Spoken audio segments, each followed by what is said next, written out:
The sitting is open. Next item on our agenda is the debate on the progress report of the Bureau and the Standing Committee, which you find in document 15658 and addendums 1, 2, and 3. This debate must conclude by 4:15 p.m. and I therefore will interrupt the list of speakers at around 4:10. I remind members that speaking time is limited to 3 minutes, and 3 minutes means 3 minutes. In the debate, I first call Mr. George Katrougalis to present the progress report on behalf of the Bureau. George, you have 7 minutes. Thank you very much, Mr. Chairman, and allow me to express my warm congratulations for your re-election. It is going to be difficult to have a second mandate more successful than the first one, but I would like to wish you this too. So, the Bureau appointed me as rapporteur for this report, which covers the period from October practically to this day. It's going to be a very pedantic and futile exercise to refer to all that we have done at the Bureau. So I'm going to stick to the essential. The essential is that I think we have succeeded in responding to the basic challenge of this period, which is, of course, the Russian aggression, the Russian invasion of Ukraine, avoiding, however, the danger to become a monothematic assembly, because we have a duty towards the peoples of Europe to respect all fundamental values and rights covered by our statutes and the subsequent conventions. And of course, I consider our reaction to the Russian invasion not just as our response based on humanitarian reasons or out of solidarity to a nation state which is member of our assembly, but also as an act of support to our fundamental values for peace, but also rule of law and justice. In this framework, on October 14, the Bureau approved the urgent procedure debate on, I quote, recent outrageous and inhuman activities of the Russian Federation, which then has been evolved to a report on political consequences of the Russian Federation's aggression against Ukraine. Then, on November, 24th of November, to be more exact, the Bureau decided to hold a debate on escalation in the Russian Federation's war of aggression against Ukraine. And this discussion has later been transformed to a report on the political consequences of the Russian Federation's aggression against Ukraine, and another, that was a report at the Political Affairs Committee, and then another one at the Committee on Legal Affairs regarding the legal and human rights aspects of the Russian Federation aggression against Ukraine. The second, let's say, big decision-making of the Bureau was related to the fourth summit of heads of state and government. Exactly as the previous series of discussions, decisions, and reports on Ukraine, that, of course, is a collective act of all the assembly, of all of us. But I think the Bureau has been very efficient in handling challenges related to a big event and also trying to synthesize different suggestions and proposals and trying also to make the Assembly at least as relevant as the Committee of Ministers. In addition, as I said before, we tried at the Bureau, as we tried at this Assembly, to avoid the danger of a monothematic institution. So we had a current affairs debate on military hostilities between Azerbaijan and Armenia, a sequel, one could say, of this debate. The current affairs debate is the decision we have just recently taken at the morning to proceed with a debate on the humanitarian corridor there. And we do not stay just on events that they have a high geostrategic interest. We hold also a current affairs debate on the threatened bans of Pride events in Council of Europe member states, because it's obvious that we must have the same interest in protecting the values of our organization at all levels. Having said that, allow me also 2 remarks at a more personal level. I think that all that we have done at the Bureau, it is, of course, a collegial effort. But I must not limit myself by, again, explaining my deep appreciation to what Tini has managed to do, to synthesize different opinions, sometimes divergent enough, so as us, as an organization, to have a unanimous standing at the most crucial issue of the period, the Russian aggression. I think if one compares what we have done in comparison with the European Parliament, which is the only other analog institution to our own, he could find that we have reacted in a swifter way, more efficient way, and above all, a more, let's say, coherent and unanimous way. Finally, we must not allow ourselves not to face new challenges regarding other important cases of non-commitment with our values. I have in mind especially the reluctance of Turkey to execute by many ways the judgments of the European Court of Human Rights. The case of Kavala is the most eminent, but not the exclusive one. And I think we should remain to focus on what's happening in Ukraine, supporting our solidarity there, but trying to investigate if we can also promote perspectives for the peace there. Many thanks, dear Chair. Thank you very much, Mr. Rapporteur George, for your presentation of the progress report. We now start with the list of speakers. First, 5 speakers on behalf of the political groups. And first in the debate, I call Madam Petra Bayer from Austria, and she speaks on behalf of the group of Socialists, Greens, and Democrats. Petra, you have the floor. Thank you very much, Tina. Also, congratulations to your re-election. It really makes me happy. And it also makes me happy, and I'm sure you're aware that it is our first meeting where the new requirements, according to quota, like it is written in our rules of procedure, are in force.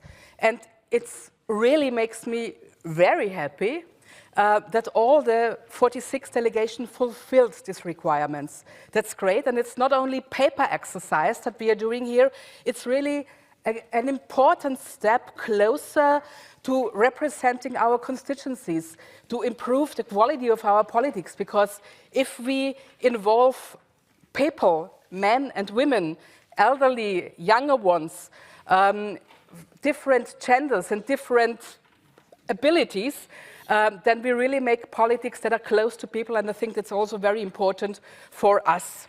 To mirror the societies is also then very important when it comes to the work in committees that are fed by the political groups. And thanks to all the leaders of the groups who made efforts to reach the goal of at least a third in all these 3 committees, the monitoring, the rules, and the judges committee. I want to remind you that it's really the task and the obligation of every single political groups to fulfill these requirements, not only the one of you. So good if we improve a little bit. Now we really scratched the 1/3. I think there is some space for in direction to the ceiling still, but it's important to have the legal basis to meet the requirements of the code of the procedures, and that's good. And we also, of course, have to look that when it comes to ad hoc committees for election observation, that there we also have a good gender balance. As a second point, let me shortly, briefly inform you about my role as General Rapporteur on combating hate and intolerance. You might know that there is a parliamentary no-hate alliance where everybody of you can become member of. You just have to tell your national secretariat that you would like to, and then you are a member. And maybe as a little asset, we will have a seminar in Vienna of the No-Hate Parliamentary Alliance, a peer-to-peer seminar where we'll try to share best practices, how to combat racism, anti-Semitism, othering of people, and we all know that it's still important to deal with these issues because racism is still on the rise. And so I really very much hope to welcome you as a member in the No-Hate Parliamentary Assembly, and that then maybe also in Vienna next this May. Thank you very much. Dank u zeer, Petra. Next in the debate, I call Alexander Pojce from Poland, and he speaks on behalf of the group of the EPP. Alexander, you have the floor.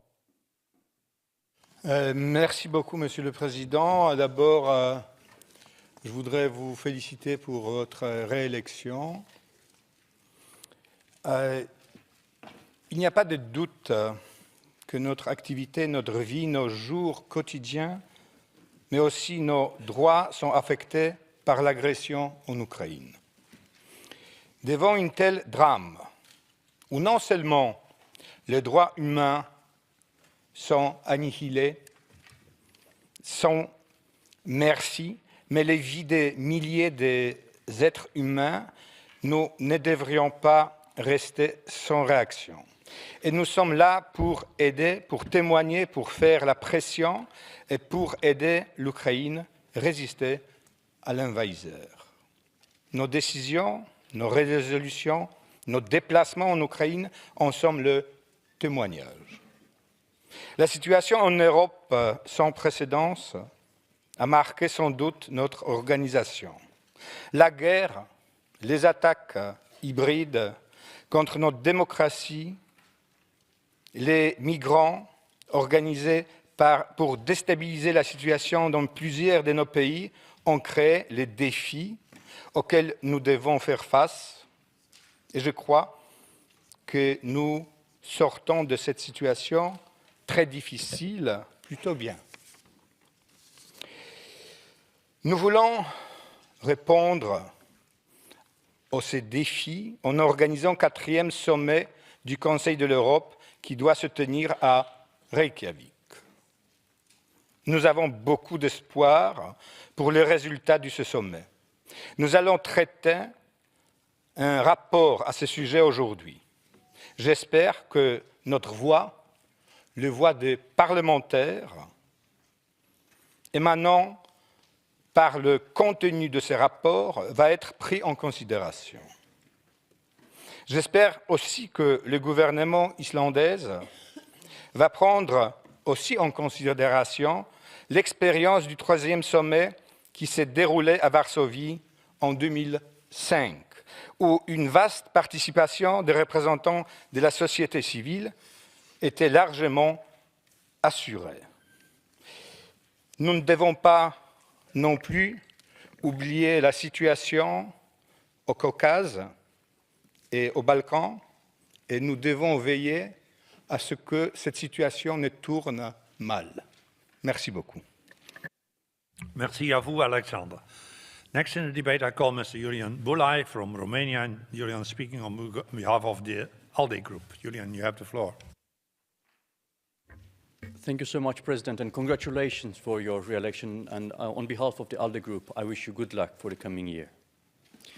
Dear colleagues, it soon will be an entire year since the war is raging in Europe, the assaulted country being a member of our Assembly. The war in Ukraine keeps making victims. It is still destroying not only the Ukrainian infrastructure and the lives of people, but also the decades-old peaceful development of Europe. This war, as any war, is an insult to humanity and this reality shapes everything we are doing. On behalf of my group, I would like to underline the key points of the upcoming session. The shadows of destruction and armed conflicts risk spreading well beyond the current borders, activating frozen conflicts under the influence of warmongering from the part of nefarious political actors. We see how the tensions between Armenia and Azerbaijan is rising again, fueled by the same old geopolitical influences, and it is replicating thousands of kilometers away at the Kosovan-Serbian border. The European community, the international community has to continue the efforts in finding lasting solutions for these tensions that are menacing the continental peace. We also need to find ways and means to offer the necessary framework of support for the country most exposed to the risk of an expanding armed conflict, namely the Republic of Moldova. Council of Europe and the European Union should work together in finding the best guarantees for Moldova, its borders and sovereignty to continue its path towards social, economic and democratic development. In order to be a strong hand in protecting democracy and human rights on our continent, Council of Europe needs a deep reflection on its mission, and the Reykjavik summit in May this year will be the starting point of this process. We are looking forward to the debate on the excellent report prepared by our colleague Fiona O'Loughlin.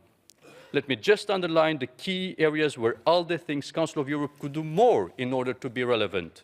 The International Tribunal, the new generation of human rights, above all the right to a healthy environment, and the very important proposal of a Commissioner for Democracy.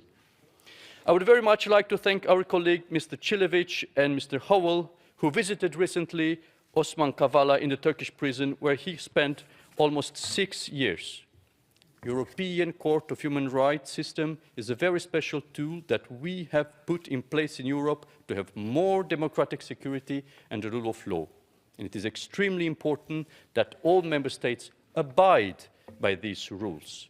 Finally, on behalf of my group, I would like to draw attention of our Assembly to the growing number of political prisoners in Belarus and Russia.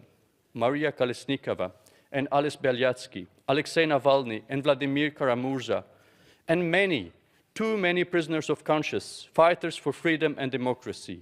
We do need to work harder in order to support them and end the persecution that they are subject to.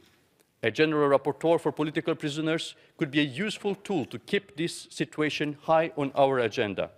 On behalf of the ALDE group, I invite colleagues to support this proposal in the Legal Affairs Committee. Dear colleagues, Council of Europe we should agree at a crossroads in a unique historical moment when it needs and it has to reinvent itself so that it stays true to its mission in a meaningful, not formal way. Thank you. Thank you, Julian. Next in the debate, I call Mr. Zsolt Nemet from Hungary, and he speaks on behalf of the ECDA group. Zsolt, you have the floor. Thank you, President. I would like to congratulate to you and to all new office holders of this Assembly.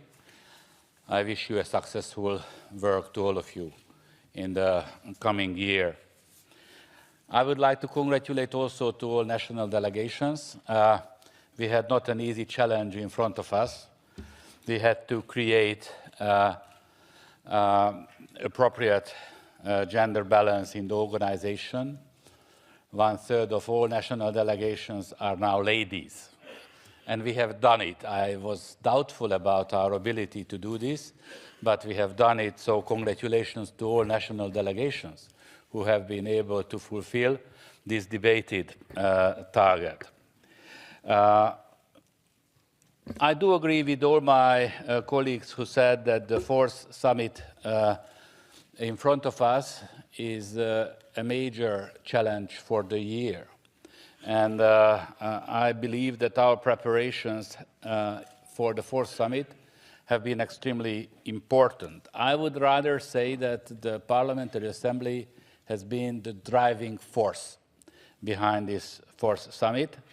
And now, I think in the coming period, in the last phase of the preparations, we will have to make it a success story, and this will be not to a small extent, on the shoulders of the Parliamentary Assembly and on us. We shouldn't forget that until now we have done quite a few important steps into this direction. Fiona O'Loughlin had a fantastic work, and congratulations to her. We should all remember that the war was the spark of the whole initiative, and we shouldn't forget that the Russian aggression cannot stay without consequences. Impunity is unacceptable in all ways, and I think our organization has a responsibility and a possibility in this regard. But also, for our organization, it is a unique opportunity to redefine our identity, who we are, why we are, what we do. And in the last 18 years, there was no such a similar opportunity like this fourth summit. And I think all the decided elements, for example, the environmental rights, just to mention one, is showing the right direction. And one other element I would like to mention finally is the cooperation between the Council of Europe and the European Union. We need to create a much closer cooperation if we are thinking about the future of the whole continent. Ladies and gentlemen, we have to make the fourth summit a success. Thank you very much for your attention. Thank you, Zsolt. And now I call on debate Mr. André Hunko from Germany, and André speaks on behalf of the UEL group. André, ja, you have the floor. vielen Dank, Herr Präsident, auch im Namen der Linksfraktion. Herzlichen Glückwunsch zur Wahl. Das war auch wirklich eine herausragende Arbeit, denke ich, im letzten Jahr, die du, Tini, da geleistet hast. Ich stimme auch allem zu, was unser Berichterstatter George Katrougalos gesagt hat. Vielleicht ein Wort nochmal zum Krieg, den wir ja alle hier verurteilt haben, zum russischen Angriffskrieg. Ich glaube, wir müssen neben dieser klaren Verurteilung auch darüber mehr nachdenken, welche Möglichkeiten es gibt, diesen Krieg zu beenden. In meinem Land, in Deutschland, wünschen sich 75% der Menschen mehr diplomatische Initiativen. Ich glaube, darüber haben wir zu wenig diskutiert, und ich glaube, dass das dringend notwendig ist, weil sonst die Gefahr besteht, dass dieser Krieg an einen jahrelangen Abnutzungskrieg und vielleicht zu einer weiteren Eskalation führt. Was den Gipfel in Reykjavik angeht, da ist vieles gesagt worden. Ich teile das, was auch Julian Bulay gesagt hat bezüglich Erweiterung der fundamentalen Rechte um Umweltrechte, um möglicherweise die Einrichtung eines Kommissars für Demokratie, weil wir in ein Demokratieproblem auch in einigen Staaten kommen, und natürlich den EU-Beitritt zur Europäischen Menschenrechtskonvention, der ja seit 2009 überfällig ist, seit 13 Jahren sozusagen, dass wir da endlich zu einem Abschluss kommen. Es ist eben auch angesprochen worden, die Möglichkeit der Einrichtung eines Art Berichterstatters oder Kommissars für politische Gefangene. Ich will vielleicht in dem Kontext daran erinnern, dass wir einen ganz zentralen politischen Gefangenen auf dem Boden der Europäischen Menschenrechtskonvention haben in Großbritannien, Julian Assange, der ja jetzt fast 4 Jahre in einer 8 Quadratmeter großen Zelle sitzt und auf seine Auslieferung in die USA wartet, weil er Kriegsverbrechen aufgedeckt hat, wo ihm 170 Jahre Gefängnis möglicherweise drohen. Und ich will daran erinnern, dass diese Versammlung im Januar 2020 sich der Einschätzung des Berichterstatters der UN, Nils Melzer, angeschlossen hat und der Forderung angeschlossen hat, Julian Assange sofort freizulassen und die Auslieferung zu verhindern. Auch die Menschenrechtskommissarin hat sich da in die Richtung ausgesprochen. Ich will darauf hinweisen, wir werden morgen ein Zeitevent auch dazu machen, zum Thema, wo die ganzen Anwälte auch da sein werden, um über die konkrete Situation zu sprechen, weil dieser Fall, wie gesagt, ist ja Basis der Menschenrechtskonvention, ist auf dem Mitgliedstaat der Menschenrechtskonvention, und er kann eben auch beim Europäischen Gerichtshof für Menschenrechte landen. Vielen Dank. Dank u zeer, André. Now I call on the debate Mr. Ruben Rubinian from Armenia. You have the floor, Ruben. Thank you. Dear colleagues, since Mr. Katrougalos and some of the other speakers mentioned the Armenia-Azerbaijan issue, I'd like to update you on that. I won't talk about Nagorno-Karabakh itself because we will have a different debate on that, a separate debate, but I will update you on the relations between Armenia and Azerbaijan. Dear colleagues, during the last session, we held a debate after Azerbaijan attacked the sovereign territory of the Republic of Armenia, occupied some part of it, and bombed civilian infrastructure deep inside Armenian territory. Back then, during the debate, most of the speakers called on Azerbaijan to immediately withdraw its troops from the sovereign territory of Armenia. And now, a couple of months have passed, and unfortunately, I can't say that this has happened. Azerbaijan continues to occupy sovereign Armenian territory. And recently, the president of Azerbaijan, Mr. Aliyev, proudly said that Azerbaijan now has better positions which will be needed in the future, and that Azerbaijan reserves itself the right to strike objects both within Azerbaijan and outside of it, whether it will be needed. But this is not the most horrendous thing that Mr. Aliyev said. In an act of revisionism and warmongering, he said that half of Armenia is historic Azerbaijan, including the capital, Yerevan, and he called Armenia Western Azerbaijan. This term, this revisionist, irredentist term, Western Azerbaijan, has now entered official Azerbaijani language, and you know, it's an obvious intent to continue the aggression against the Republic of Armenia, and this shouldn't be acceptable. Dear colleagues, you all, better than no one, know that wars, aggressions, start with words. And you can easily recognize words which can potentially lead to aggression, to unlawful aggression.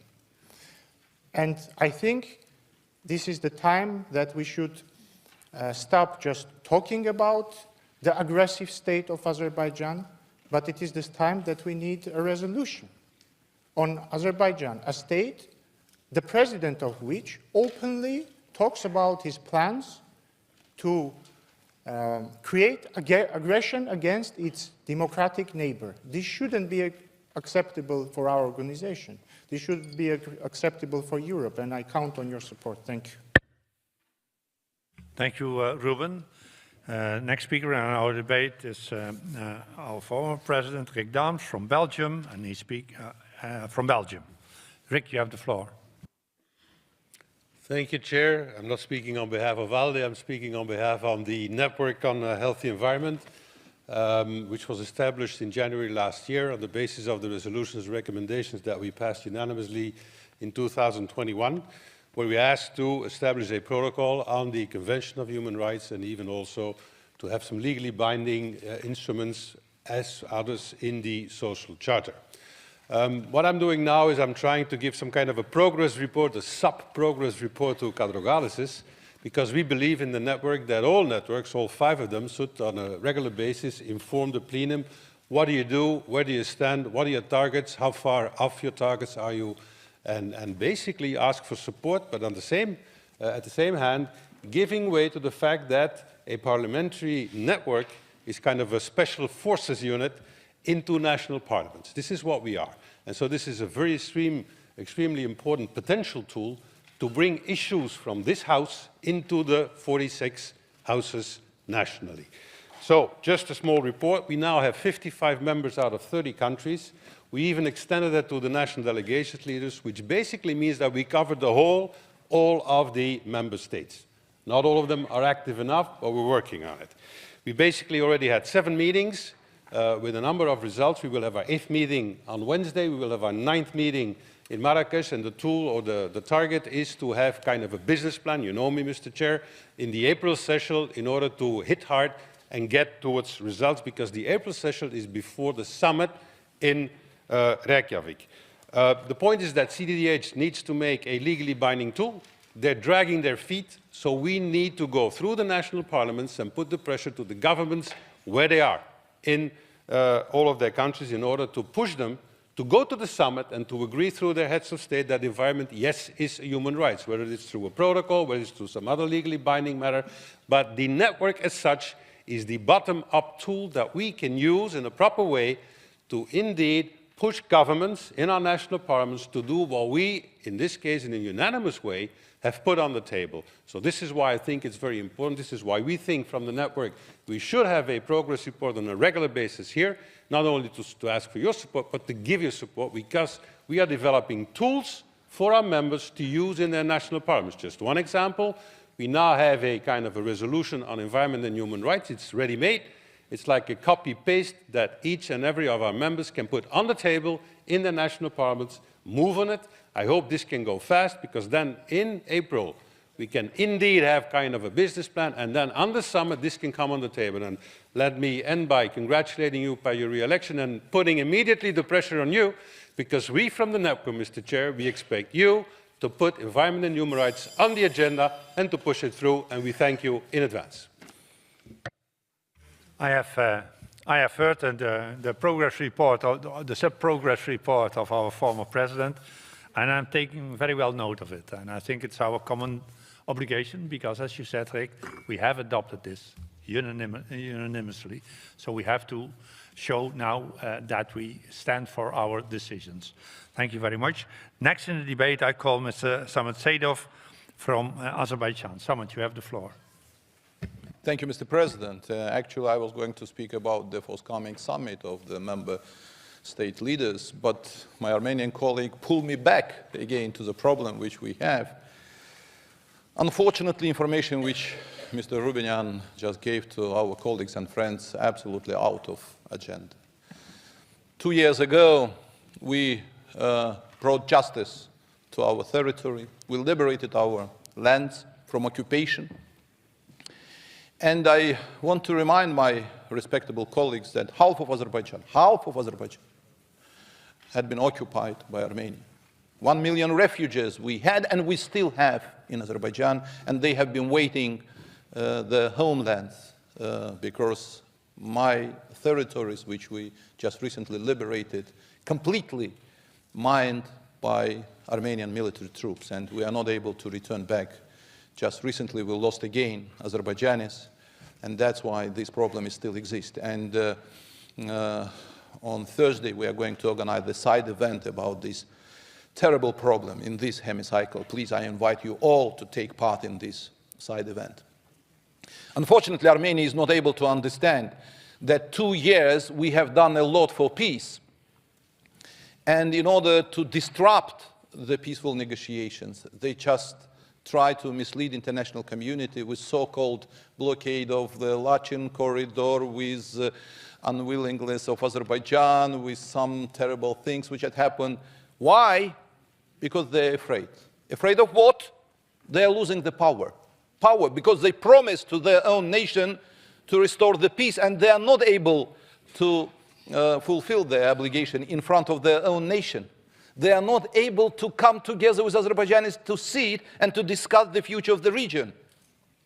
And instead of that, they provoke those who are living in Karabakh. And now oligarch from Russia came to power in Karabakh, Mr. Vardanyan, you know very well this guy, the person who has been sanctioned by European Union, Council of Europe, United States of America, and they're afraid of him because this guy is coming to the power, not in Karabakh, no, in Armenia, and that's why they try to disrupt everything.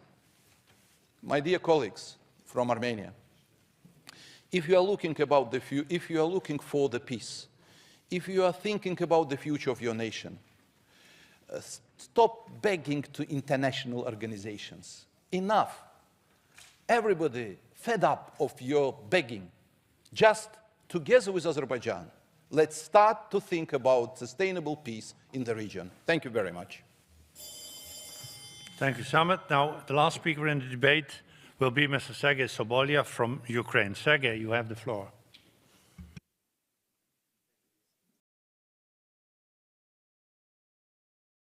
You should use another microphone, Sergey.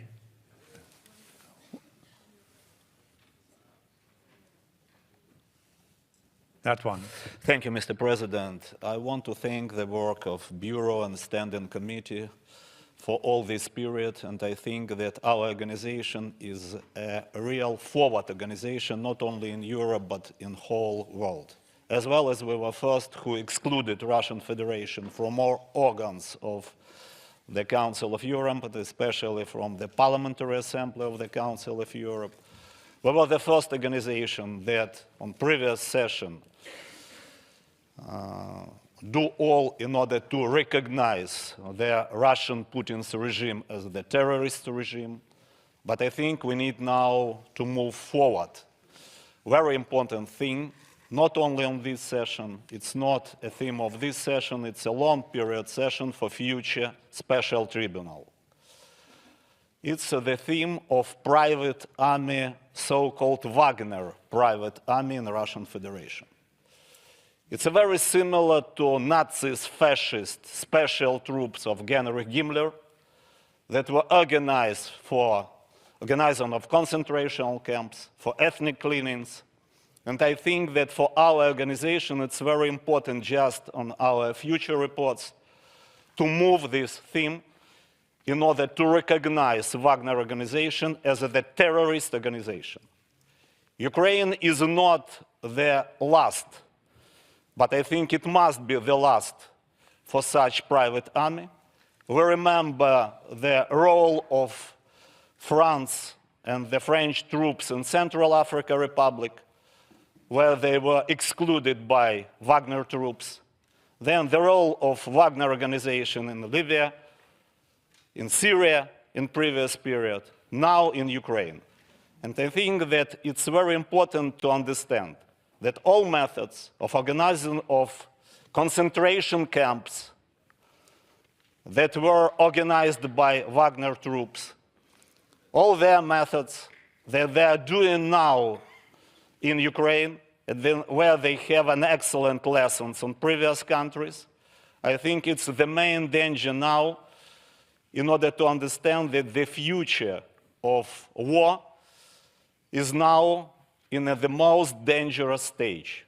I think it's very important to understand that in future special tribunal that will be maybe in Nuremberg or maybe in Rublyovskaya Chaussee near Moscow, we need to recognize Putin, Prigozhin, and others from Russian Federation as the main organizers of new fascist regime in the 21st century.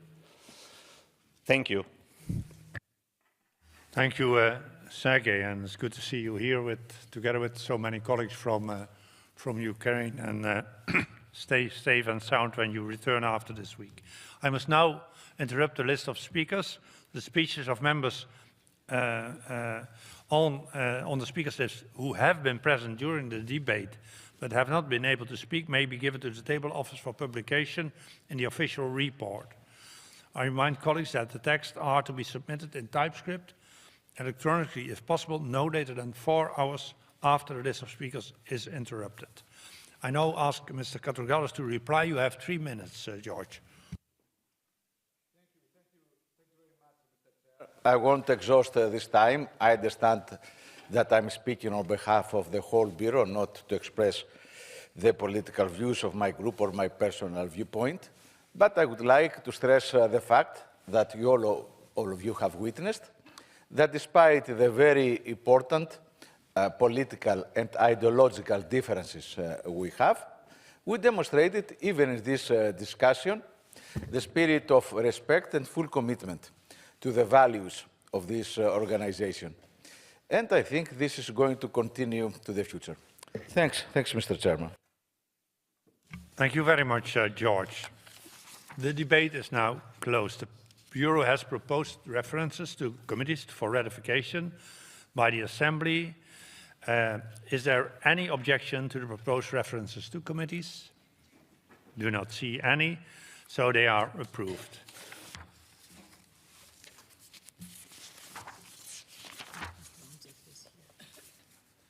I now propose that the other decisions in the progress report, which you find in document 15658 and addendums 1, 2, and 3, be ratified. Are there any objections? That is not the case. The progress report is approved.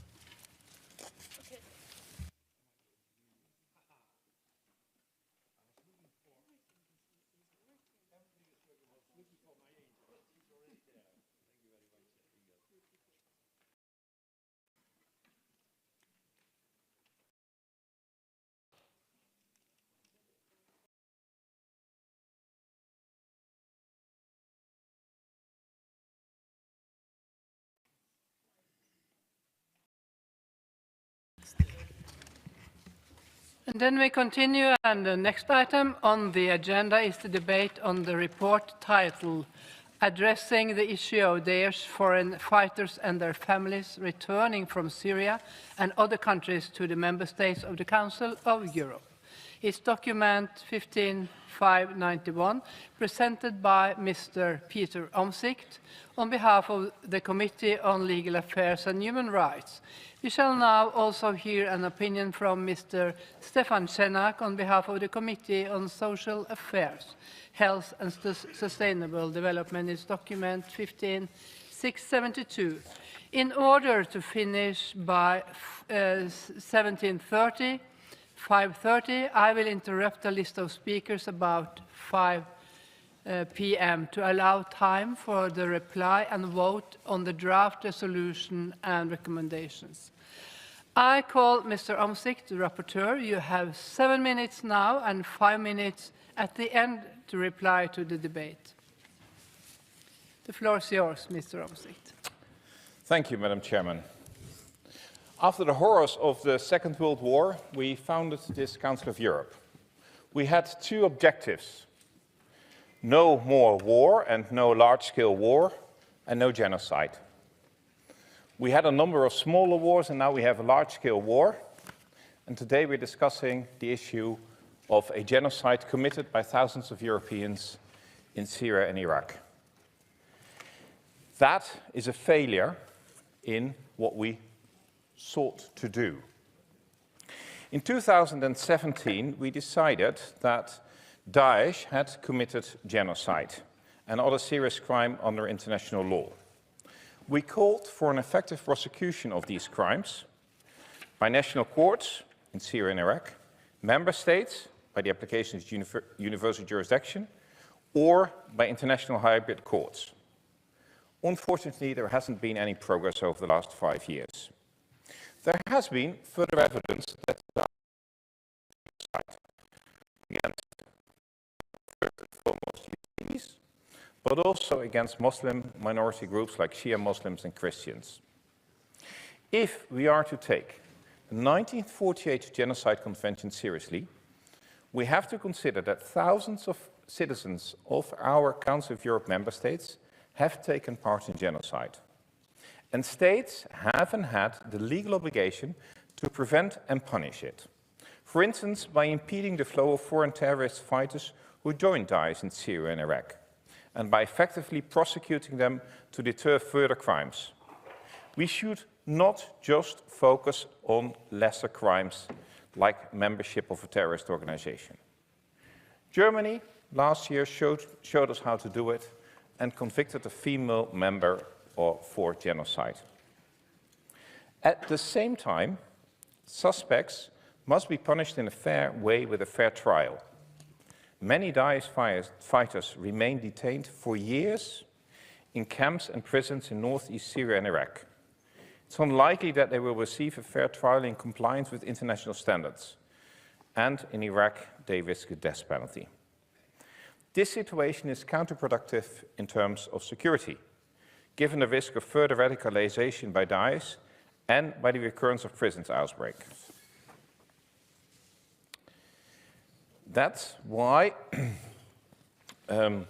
we state that there should be an international tribunal, given the international nature of crimes committed and the fact that these fighters come from all over the world. We reiterate to actually establish an international tribunal or a hybrid tribunal. And mind you, if we're now at the stage that we think we don't even punish genocide anymore, we're losing our credibility. As long as we haven't managed that, member states should give priority to prosecution of Daesh foreign fighters by their national courts on the basis of active personality or universal jurisdiction. And we asked all countries what they did. And most prosecution take place only for terrorist-related offenses. That's why we ask you, please prosecute for war crimes and genocide. We make several recommendations in this regard. Do not forget female Daesh fighters. Use battlefield evidence and cooperate with UN investigative mechanism for collecting evidence. And use mutual legal assistance tools such as joint investigation teams. In any event, when these people come home, implement de-radicalization, rehabilitation and reintegration measures for all returnees, especially when you talk about children. But these programs should never, I repeat, never be a substitute for prosecution and punishment. Finally, President, there are 3 points I would like to include in the resolution which go beyond prosecution as such, what we should insist on. First, more than 150,000 victims of Daesh, Yazidi, still live in camps, in dire circumstances without the possibility of safe returns to their homes. They seem to be the forgotten group. So as lots of countries focus on repatriating their members of Daesh, no one seems to care about these women and these children. And thousands of them are still missing. They may either be killed or be held in slavery in really appalling circumstances. We should help them. Secondly, Daesh fighters who are suspected of having taken part in a genocide pose a serious threat to European societies. There are different legitimate grounds, including national security and the prevention of crime, that should be taken into account if countries want to repatriate them. Article 8, the right to family life, is not absolute in the Convention. Last but not least, we should invite states to consider bringing proceedings under the Genocide Convention before the International Court of Justice in The Hague against those states which allegedly failed to prevent and punish acts of genocide. According to a report published by the Yazidi Justice Committee in July last year, there are reasonable grounds to conclude that Iraq, Syria, and Turkey failed to discharge one or more of their obligations under the Genocide Convention. I would like to thank my colleagues from the Social Affairs Committee for the suggestions contained in their opinion, and I've sought to accommodate amendments where it is compatible with our committee's main line of reasoning. And I would like to state here that I'm really impressed by the survivors I met over the last 10 years. They've been waiting patiently for 10 years. And they're looking at assemblies like ours, or parliaments like ours, to finally start doing some form of justice for what happened to their families. And if you want to, you can look at a few of the films which were put and sent to you before this meeting. Thank you. Thank you, Mr. Omtzigt. You have now 3 minutes to the end to reply to the debate. I now call Mr. Schenak, rapporteur of the Committee on Social Affairs, Health and Sustainable Development, to present the committee's opinion. It's document 15672, and you have 3 minutes, Mr. Schenak. Thank you, Madam Chair. Dear colleagues, ladies and gentlemen, nearly exactly 3 years ago, I was standing at the exact same spot as your rapporteur on the urgent debate on international obligations concerning the repatriation of children from war and conflict zones. 3 years later, we are discussing once more the fate of thousands of children still stranded in horrible, inhumane conditions in squalid camps in Syria and Iraq. According to Human Rights Watch, nearly 43 1,000 men, women, and children of foreign origin linked to Daesh are still detained in Syria alone. What was changed in the last 3 years? On the positive side, and I'm really thankful about that, several European countries have made great efforts and have managed to repatriate their national children, often together with their mothers as primary caregivers. Many other children remain in this camp, and sadly, that a lot of children have died in those camps. Children should primarily be regarded as victims and should be blamed for the crime of their parents. There is not one child in the world who is responsible for their parents and the situation when they got life. At last in my Muttersprache. Ich bin kein Jurist. Ich brauche auch kein Jurist zu sein, um für Menschenrechte und Kinderrechte einzustehen.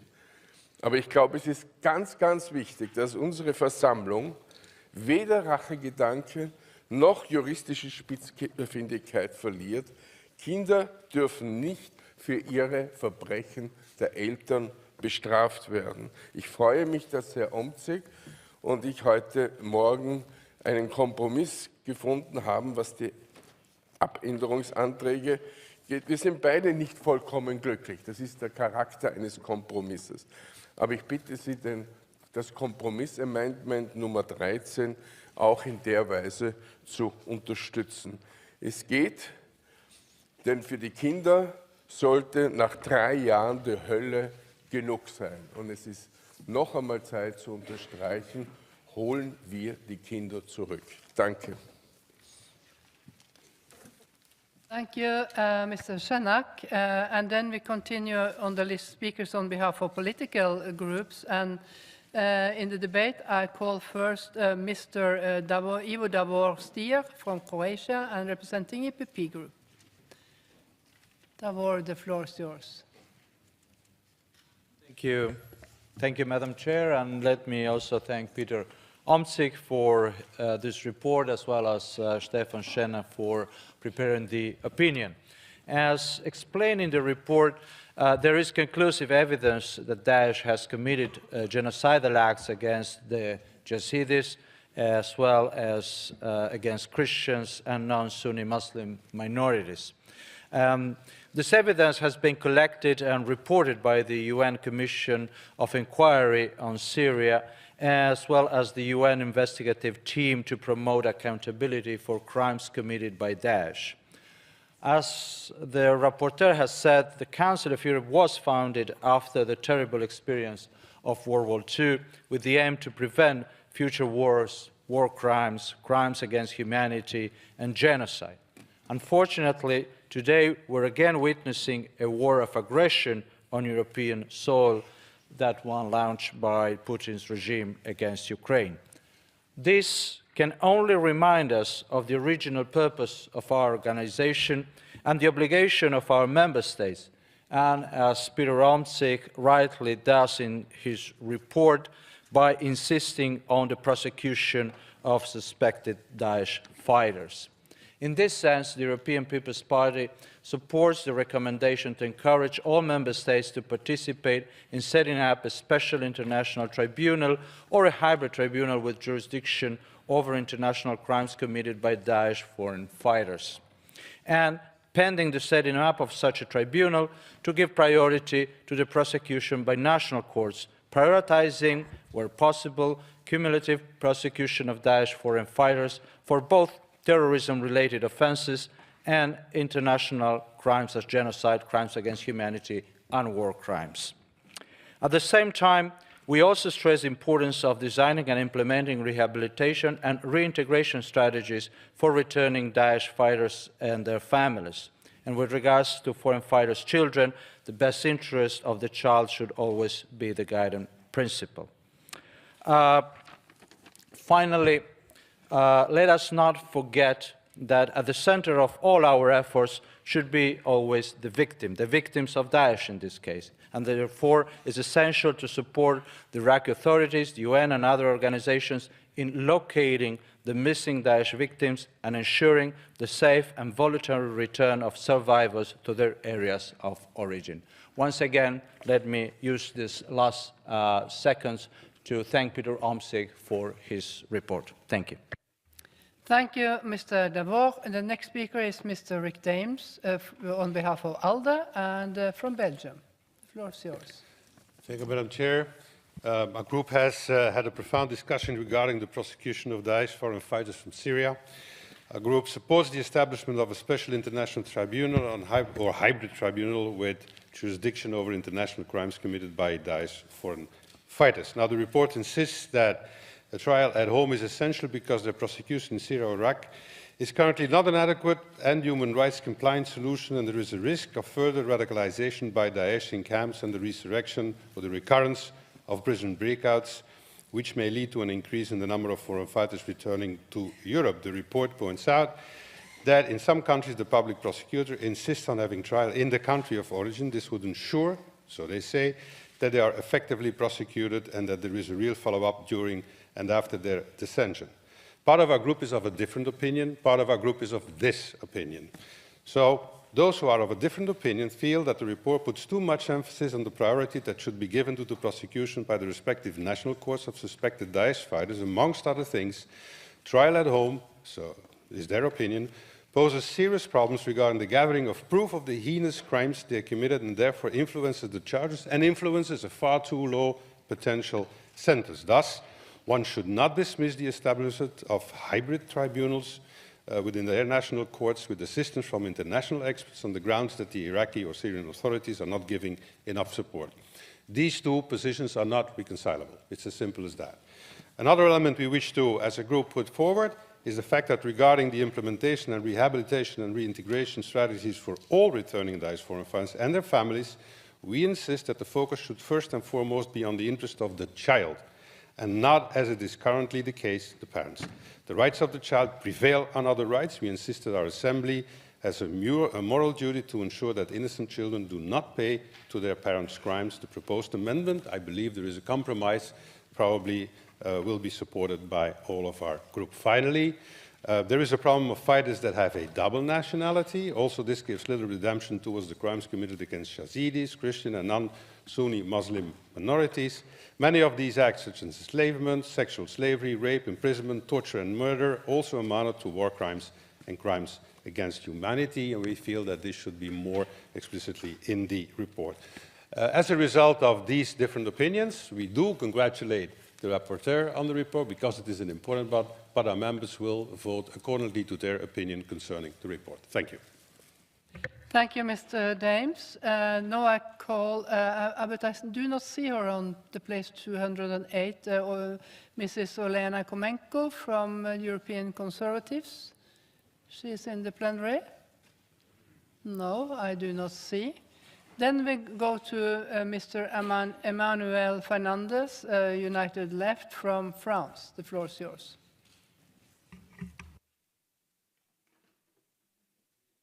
Merci, Madame la Présidente. Merci, mes chers collègues. Nous tenons à nous féliciter que le sujet du traitement des combattants étrangers de Daesh et leurs familles qui sont ressortissants de nos États membres soit enfin traité. Je tiens tout d'abord à saluer les forces armées kurdes pour leur contribution décisive dans la lutte concrète contre les forces de Daesh.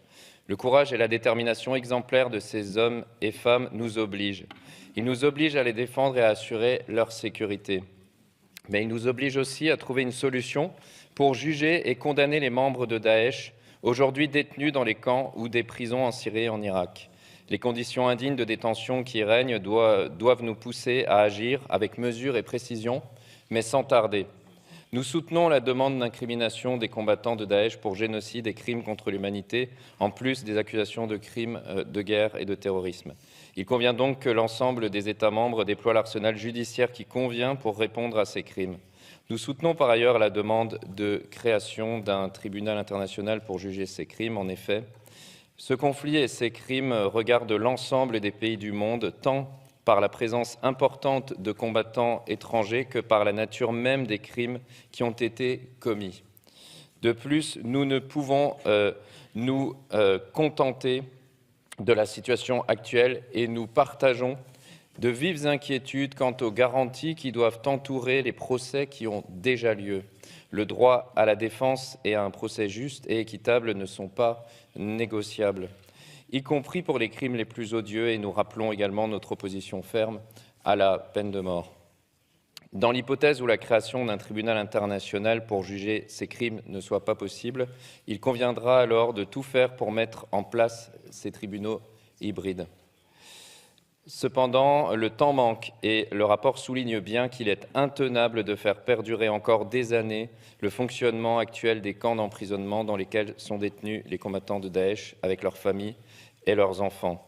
Le peuple kurde a donné 12 000 vies pour défaire Daesh et maintenant nous ne pouvons nous résoudre à ce que Daesh puisse renaître au sein même de ces camps.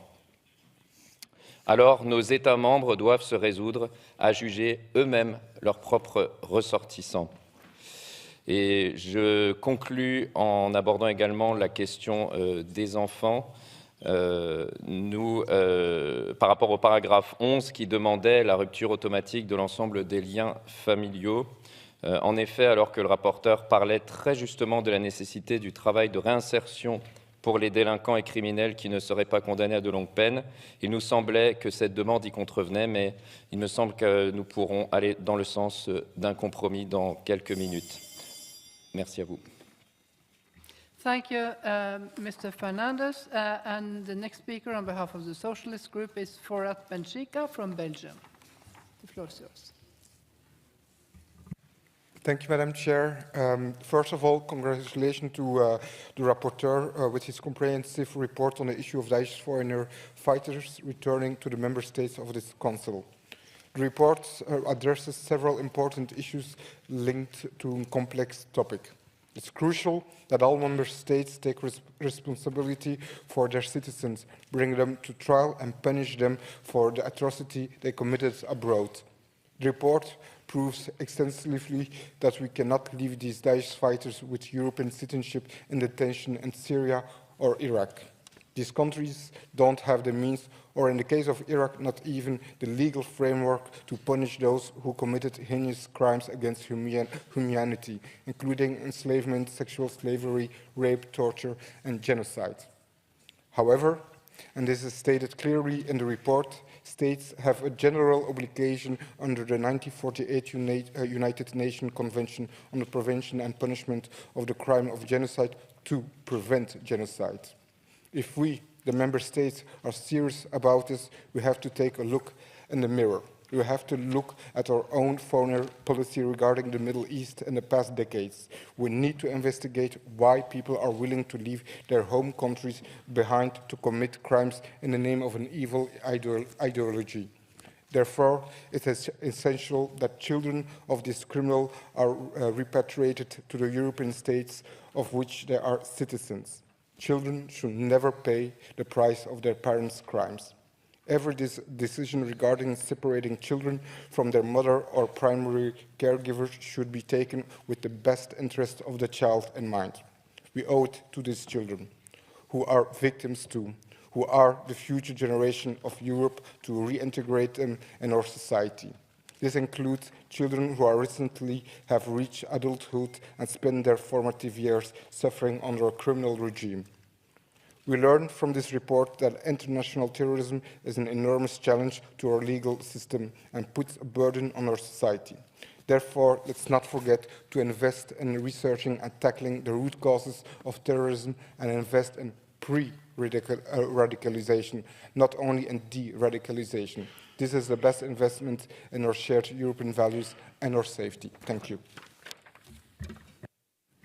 Thank you, Mr. Benchika. Then we continue on the speakers list, and the next speaker is Andrea Valeni from France and representing the Socialist Group.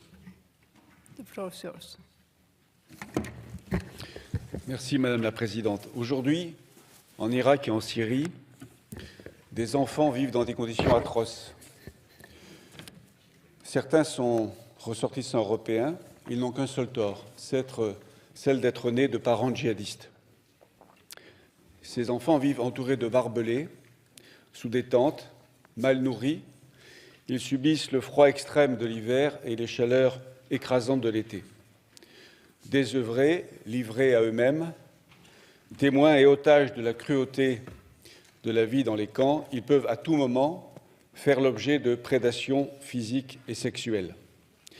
Sans soins ni nourriture digne de ce nom, sans école souvent, ni soutien psychologique, ils sont maltraités physiquement et psychiquement parce que leurs parents ont fait le choix évidemment condamnable du djihadisme.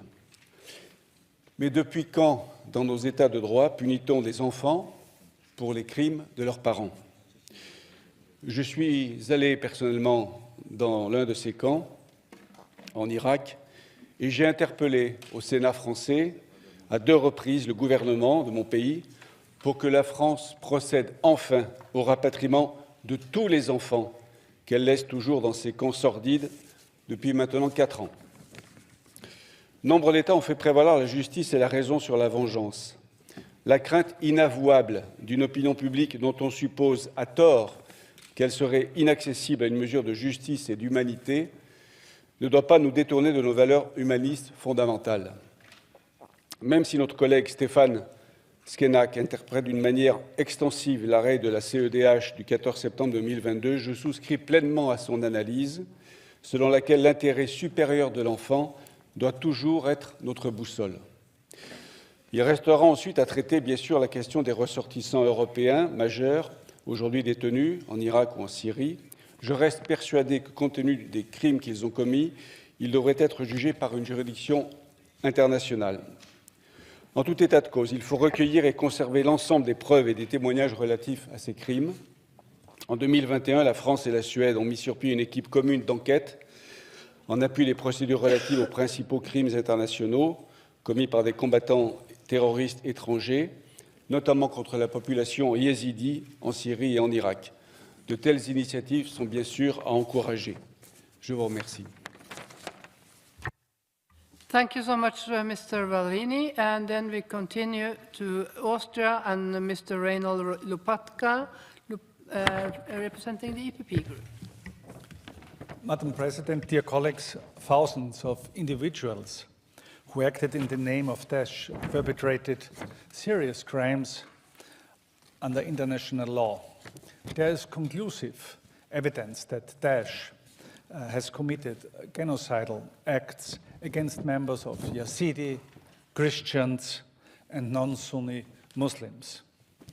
Many of these acts, such as enslavement, sexual slavery, rape, imprisonment, torture, and murder, also amounted to war crimes and crimes against humanity. With the territorial defeat of Daesh in 2017, thousands of people of these terrorist groups, mostly women and children, stranded in crowded camps in Syria and in Iraq, with limited access to food and, of course, also limited access to medical care. The largest camps in the northeast Syria are Al-Hol and Al-Roj. I had the chance to visit these camps in December 2019, and I got direct information about the dire situation there and the security concerns which were mentioned already today. To address this FDF, foreign terrorist fighters, phenomenon, the UN Security Council adopted a series of resolutions where it established requirement for member states to develop and implement comprehensive and tailored prosecution, rehabilitation, and reintegration strategies for individuals. And in January 2020, the UN issued also a report on monitoring of nearly 1,000 trials held by Iraqi courts in the previous 2 years, resulting in conviction for crimes related to ISIL activities. These trials convicted also people under the age of 14, and moreover, the fairness of these decisions was questioned by UN officials. So the international response to the issue of foreign terrorist fighters, including repatriation and prosecution by their respective home countries, has been inadequate, of course. And this shifts also that the security risks elsewhere on a temporary basis and further amplifies a future terrorist threat.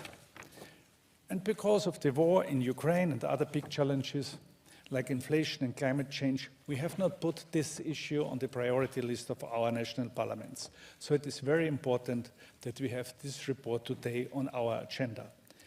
Children are first and foremost victims and should not be held accountable for the acts of their parents. Thank you, Mr. Lopatka. And then we continue to Hungary and Mrs. Monika Bartos from the European Conservatives. The floor is yours.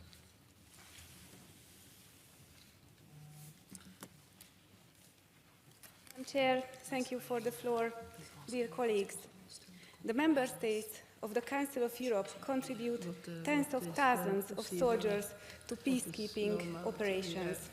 My country, Hungary, participates with more than 1,000 people, soldiers, in peacemaking and peacekeeping missions in crisis zones. This is essential because local conflicts can easily escalate and lead to regional or global tensions. Crisis management is an important tool for prevention.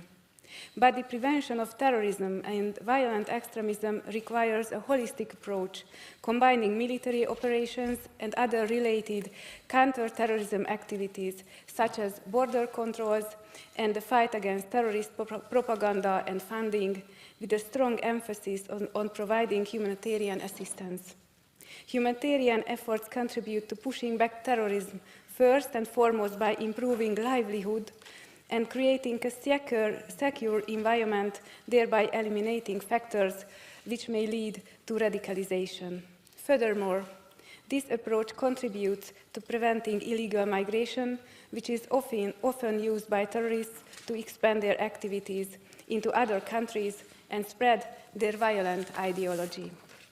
The UN Security Council adopted several resolutions calling on member states to increase the effectiveness of justice, prevention, detection, criminalization, and information sharing against foreign terrorist fighters. The resolution of the UN Security Council also called on the member states to repatriate their citizens. At the same time, it is important to state that foreign terrorist fighters are persons who travel to conflict zones to carry out terrorist acts.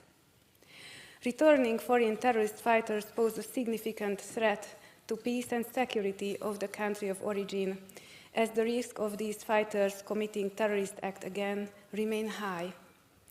Actions against lone offenders who are disconnected from organizations present enormous challenges to the services.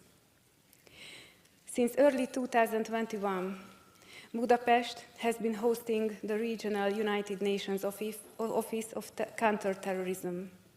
Hungary supports the accountability of foreign terrorist fighters and also national and international programs focused on the reintegration of their families.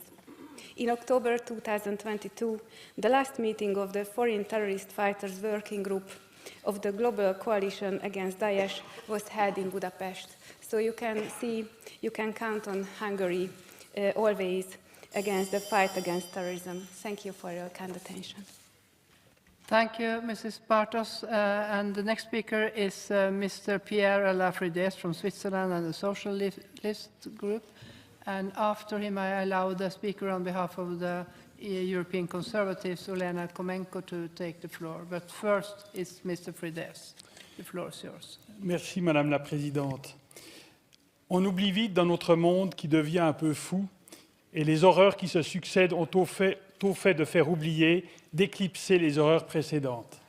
Et aujourd'hui, la guerre en Ukraine, avec les crimes odieux perpétrés par les forces russes et la milice Wagner, ont remplacé dans notre esprit les images effroyables qui faisaient le quotidien du temps de la toute-puissance de Daesh et de l'État islamique, voilà moins d'une dizaine d'années. Aujourd'hui, nombre d'anciens combattants de Daesh et leurs familles, des ressortissants de plusieurs pays européens, restent détenus en Syrie et en Irak dans des camps contrôlés par les forces kurdes. Cela concernerait des dizaines de milliers de personnes. Leurs conditions de détention sont très difficiles, voire indignes, et l'on doit penser surtout aux enfants embarqués dans cette galère, des victimes innocentes de la folie meurtrière de leurs parents. Les Kurdes souhaiteraient leur départ, mais la situation est complexe, la plupart des États étant opposés, ou pour le moins réticents, à l'idée de leur retour, des retours de toute manière difficiles, les combattants restants de Daesh rôdant dans les parages, et comme il faut théoriquement et pratiquement passer par la Turquie, cela complique encore les choses. La question du retour, en termes humanitaires, concerne en tout premier lieu les enfants et leurs mères dans nombre de cas, et nos différents pays n'en font pas assez à ce sujet. Pour preuve, ce samedi 21 janvier, j'ai vu et entendu sur France 24 que la France faisait l'objet de critiques de la part du Comité des Nations Unies sur la torture, car le pays ne prendrait pas les mesures nécessaires pour éviter des traitements inhumains et dégradants, je cite. En septembre dernier, c'est la CEDH qui avait critiqué la France pour son inaction dans ce dossier et le fait de ne pas étudier en profondeur les demandes de rapatriement. Je parle de la France juste à titre d'exemple, mais plein d'autres pays ont la même attitude et mon pays, la Suisse, ne fait pas exception. Le sujet est délicat, mais ce qui est certain, c'est que le statu quo n'est pas la solution. La situation politique là-bas reste instable. Les Kurdes sont la cible des États qui les entourent et ce qui reste de Daesh attaque régulièrement les lieux de détention pour libérer leurs adeptes et renforcer à nouveau leurs forces militaires. Des évasions sont possibles avec le risque de voir revenir, chez nous, des loups solitaires susceptibles de perpétrer de nouveaux attentats. Ces camps sont un lieu rêvé pour la radicalisation. Pensons aux enfants dans ce contexte. Pour les djihadistes européens qui sont ou seront jugés par les autorités locales, ce qui n'est pas, semble-t-il, la règle, la peine de mort est souvent prononcée. Cela contrevient à nos valeurs fondamentales. Il est certain que ces djihadistes doivent être jugés pour leurs crimes horribles. Crimes contre l'humanité, meurtres, décapitations, génocide contre les Yazidis, viols, asservissements.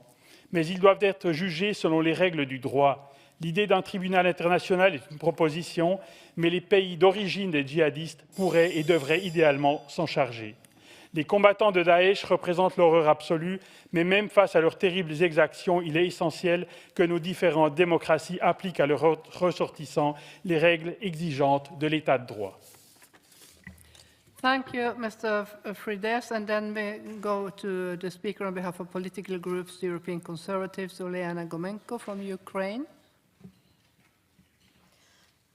Dear Mr. Rapporteur, dear members of the Assembly, on behalf of the European Conservative and Democratic Alliance Group, I would like to raise 2 points around bringing justice back. First is about the model to administer justice against Daesh foreign fighters. Struggle to decide on it erode trust to international cooperation efforts. I believe we have to narrow down our options towards international tribunal, leaving the options of the United Nations or the Common European Union with Council of Europe umbrella.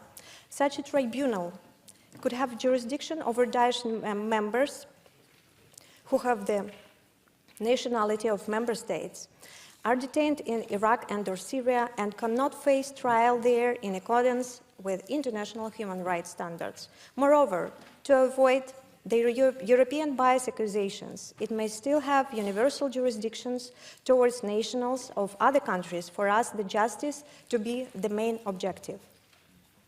This format would also provide that due process rights would be guaranteed in the charter to the new tribunal, which would exclude the death penalty as inconsistent with international human rights standards. We support the idea that pending the setting up of a tribunal, we should give priority to the prosecution of their national courts of suspected Daesh fighters and members who come within their jurisdiction or control on the basis of principle of active personality or universal jurisdiction, especially what comes to universal jurisdiction. Our state should not eventually become a cozy home for war criminals, no difference whether they committed crimes in Syria, Iraq, or Ukraine. Their return to their own countries, be it in Europe, be it anywhere else, should not be assumed as something that it is a logical chain of events. Not only do they pose a grave security risk upon returning, and is public opinion in these countries very much against them returning. This also takes away the chance of the countries and people who were victims to their crimes to see justice done on the shortest notice possible. On this background, the action of individual member states is very commendable, and we should perceive it as an example. They might provide a wider support to our other states to make us stronger collectively. Secondly, we should pay close attention towards preventing the spread of their activity globally. Vast efforts have been invested towards curbing the ability of such organizations to commit war crimes. This has to continue. We deem it essential to keep the strong position against exploitation of war crimes and genocide. Foreign fighters and mercenaries are strong as ever before. For instance, Wagner Group, that became very important to the Russian military machinery and the brutal genocidal efforts in Ukraine, keeps undermining the right to self-determination and committing war crimes all over the world. In Central African Republic, Mali, Libya, Sudan, no name a few. If we could not prevent war criminals and genocide, then we must at least punish it. Unfortunately, justice is not inevitable. We are here to prove we care. Thank you. Thank you, Mrs. Komenko. And then we continue to Mrs. Boriana Åberg from Sweden and the EPP Group. Colleagues, I'd like to thank Mr. Omsik for the excellent report. It clearly illustrates the importance of punishing the Daesh perpetrators for the abhorrent crimes they have committed: genocide, enslavement, murder, torture, rape, and sexual slavery of women and children. The report also shows the difficulties in prosecution of the committed crimes due to a lack of the necessary structures needed for an international court process. The situation seems insolvable, and there truly is not a silver bullet. To send these perpetrators to the European countries in which they have citizenship is not without complications. Some countries completely lack adequate legislation, and pursuing legal proceedings for gross violation of international law which have occurred in a different country is difficult, not the least for the victims and witnesses who lack the possibility to appear in court. In Sweden, preliminary investigations of Daesh women for crimes against humanity and war crimes have been dropped due to difficulties with the evidence. It's truly offensive that Daesh women are let free to take use of Swedish welfare while the survivors from their crimes remain in camps or makeshift shelters. Sweden has also been late with criminalization of torture, which means that a Daesh perpetrator who is brought back to Sweden and is responsible for torturing hundreds of individuals in Syria during 2018 is able to avoid criminal liability. If the act has occurred before an armed conflict in Syria is legally recognized, the crime cannot be classified as a war crime. The law criminalizing crimes against humanity became effective first in July 2014 and cannot be applied retroactively.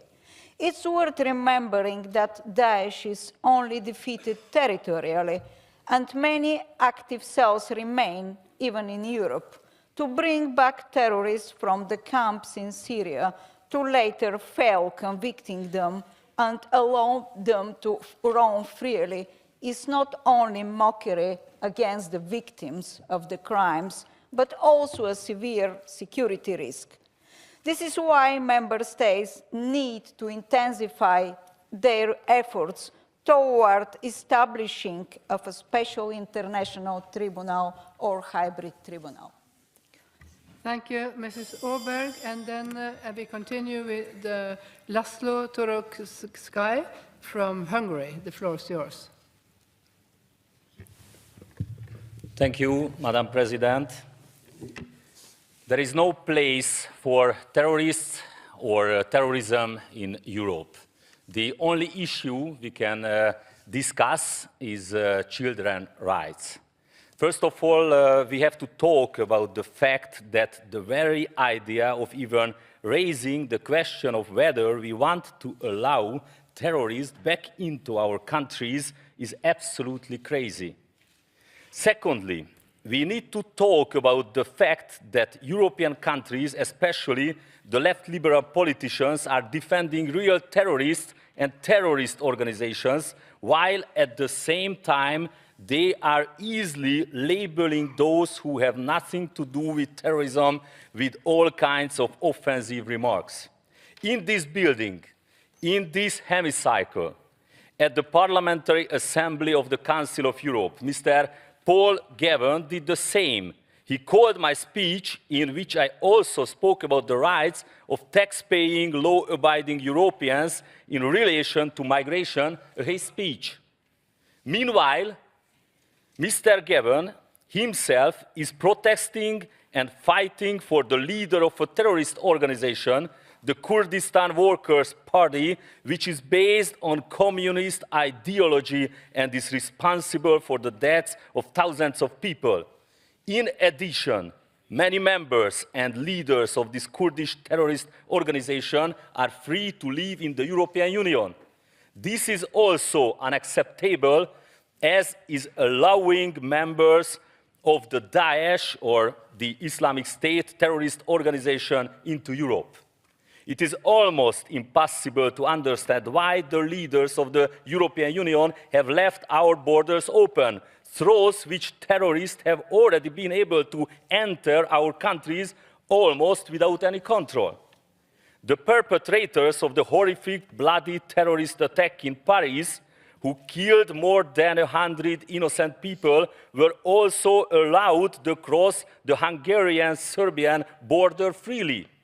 In 2015, members of the field police under my command captured a terrorist near the Hungarian-Serbian border who later committed a terrorist attack in Würzburg, Germany on the 18th of July in 2016.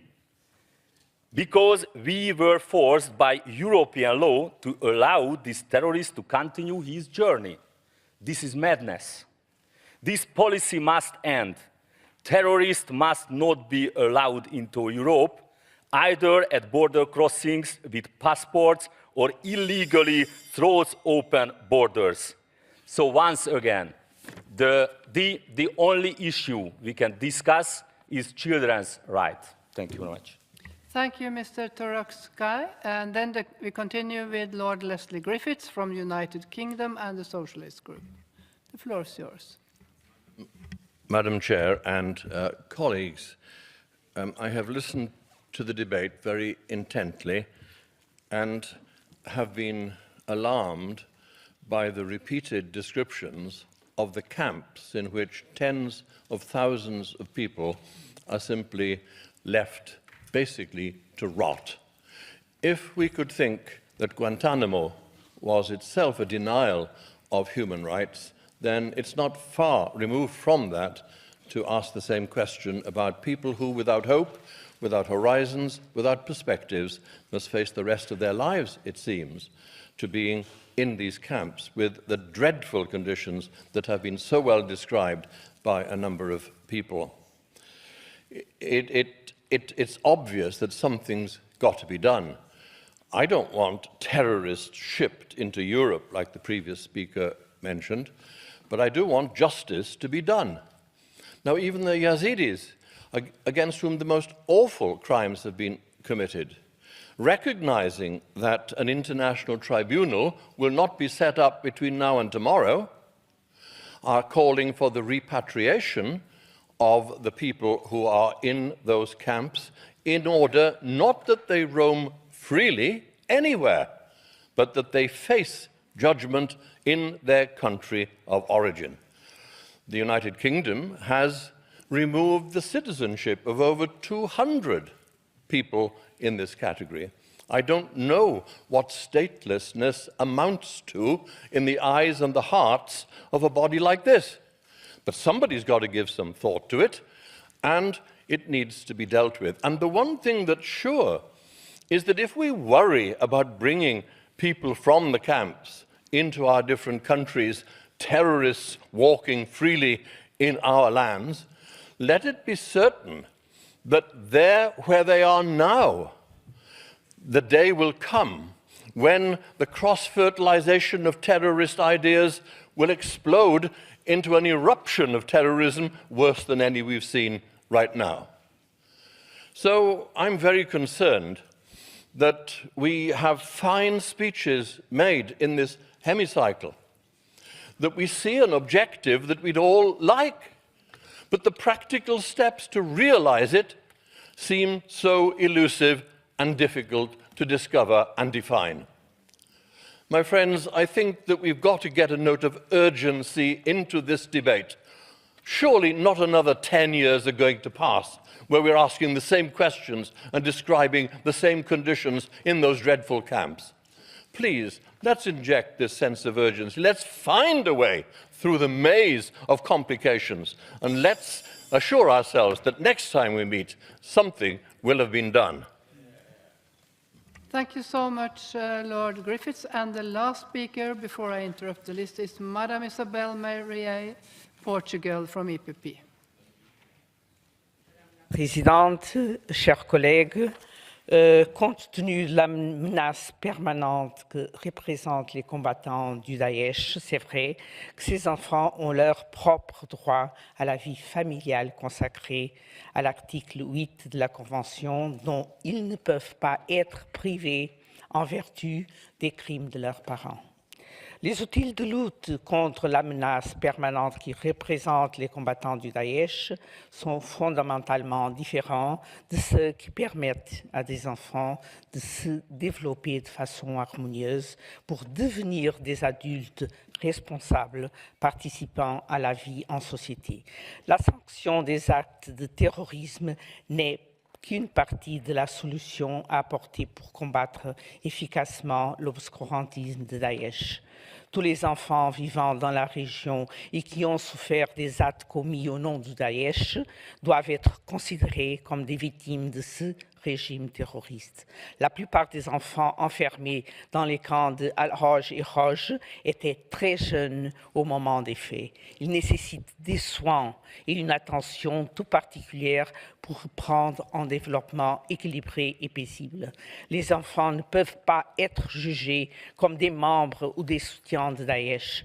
Eux aussi sont des victimes de Daesh. Même si certains sont entre-temps devenus de jeunes adultes, ils étaient des enfants au moment. Ils sont avant tout des victimes d'un régime criminel qui ne reconnaît pas l'attachement au bien-être de l'enfant. Il est nécessaire que ces enfants soient accueillis dans les meilleures conditions afin de permettre leur reconstruction en respectant leurs besoins spécifiques. Cela fait très longtemps que ces enfants connaissent des conditions inhumaines et dégradantes.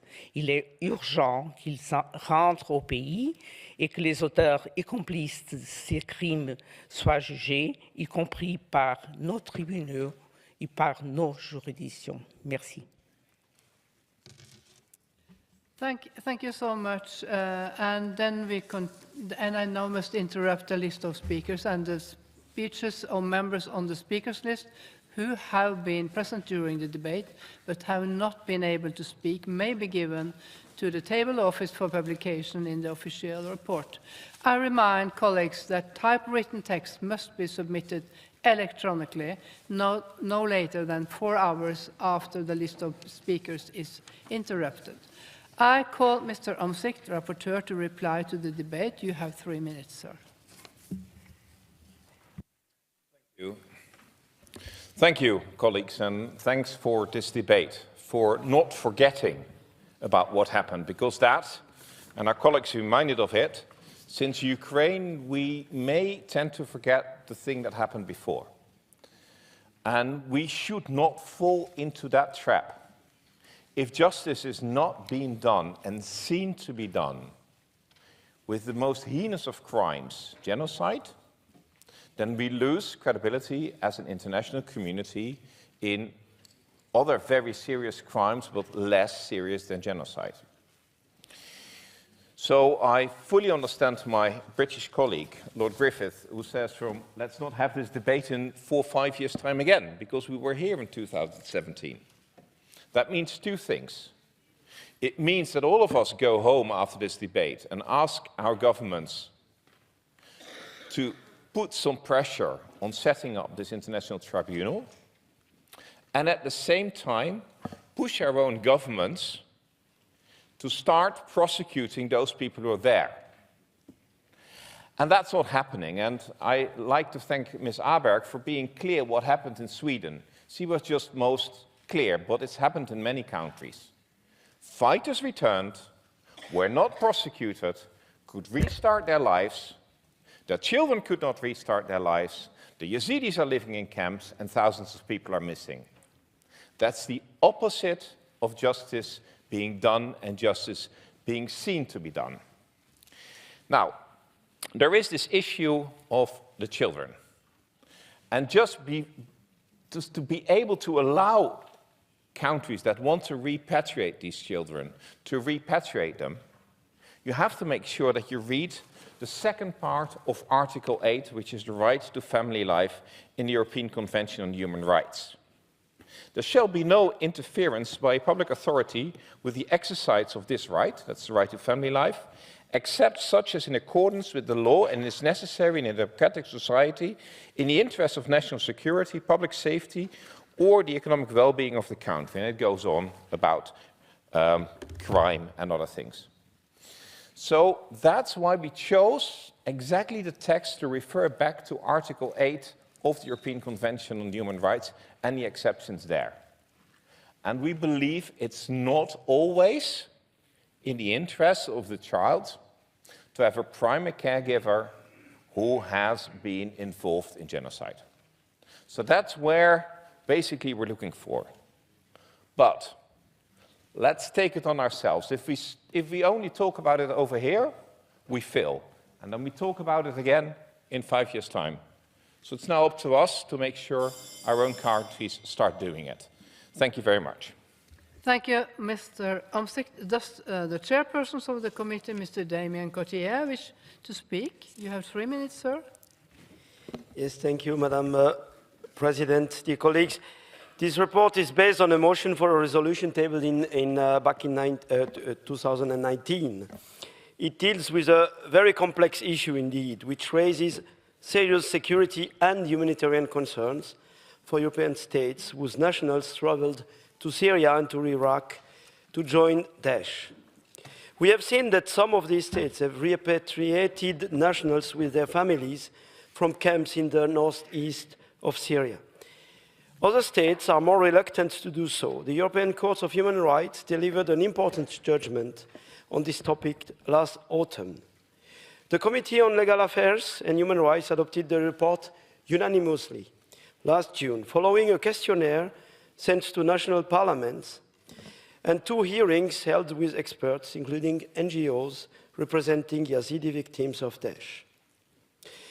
The committee had a meeting this afternoon and supported actually the compromise, we will look at that later, that was found when it regards the amendments proposed by the Committee on Social Affairs.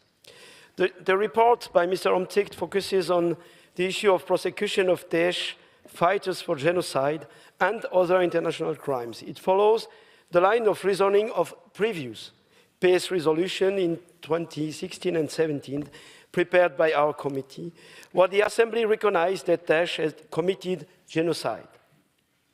We ask now the Assembly to support again the idea of a special international tribunal to try Daesh foreign fighters as the best possible solution.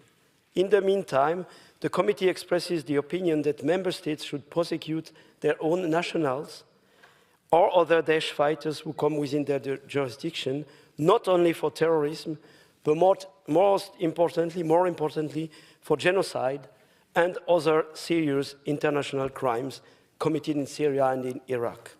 I know that some of you and some of the countries represented here are reluctant to do so, also fearing that the indictment would be too low in regard with the crimes depending on the national legislation. This is why it is so important to look at the idea of an international court and also to look at the crime of genocide or other important international crimes committed in this context. Of course, the question of security of our citizens is of utmost importance, and has to be fully taken into consideration, which the rapporteur correctly and exactly says in paragraph 10 of the resolution. In the name of the committee, Madam President, I would like to conclude by thanking the rapporteur for his work, for producing what the committee sees as a balanced report on this very sensitive topic. And I would also like to thank the Secretariat for the great support they always give to our committee and its rapporteurs. Thank you. Thank you. Good words. And thank you, Mr. Cotier. And the debate is closed. The Committee on Legal Affairs and Human Rights has presented a draft resolution, it's document 15591, to which 10 amendments have been tabled and a draft recommendation to which 3 amendments have been tabled. Amendment will be taken in the order in which they appear in the compendium. I remind you that speeches on amendments are limited to 30 seconds. We will start with consideration of the draft resolution and will then consider the draft recommendation. I understand that the chairpersons of the Committee on Legal Affairs and Human Rights wishes to propose to the Assembly that Amendment 13, 3, 5 and 9, which were unanimously approved by the committee, are unanimously accepted. However, 13 and 9 have consequently implications and will be discussed in the order in which they were laid. The chairperson wishes to propose to the Assembly that Amendment 3 and 5 to the draft resolution, which were unanimously approved by the committee, should be declared as agreed by the Assembly. Is it so, Mr. Cotier? I can confirm, Madam President. Yes, it is. Does anyone object? If so, please ask for the floor by raising your hand. I can see none.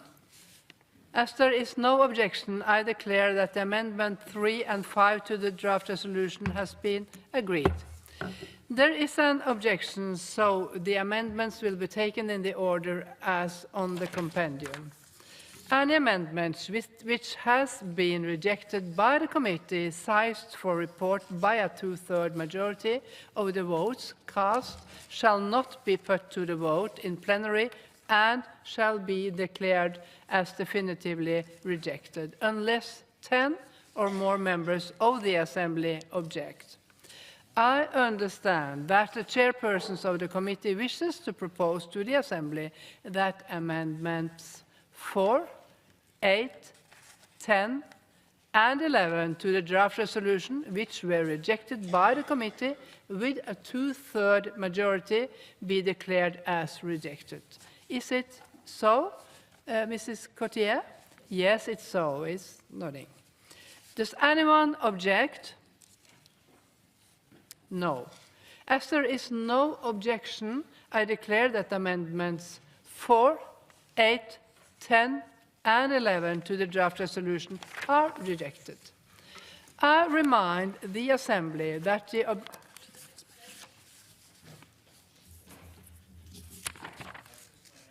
Yes, you put your hand.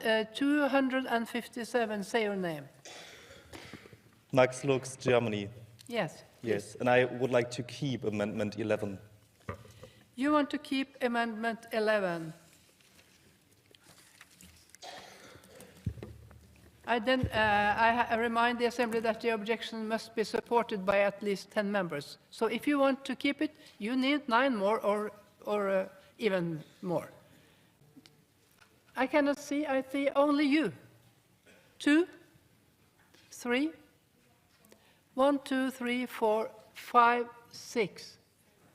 It's still less than 10. So, once again, so I do not do any mistake. Raise your hand. 1, 2, 3, 4, 5, 6, 7. Sorry. It's less than 10. So then I continue. Fewer than 10 members object, and so the amendments are rejected.